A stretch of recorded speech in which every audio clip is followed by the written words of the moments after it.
Hello guys, welcome to my channel. Today we are going to see how to install a 100% completed save file for Ready or Not. Check my video description for this 100% save download link. Once download done, right click and select WinRAR and select open with WinRAR. Open the 100% save game, save files, save game and just go back. Now press in keyboard Windows key and R key together and type percentage local app data percentage again. Click on OK and open this Ready or Not.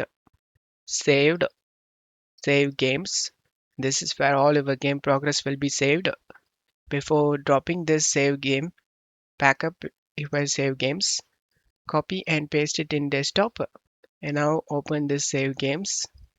Open save games, try and drop all these files inside where save games and replace. Now you can launch the game. And we have successfully launched the 100% save.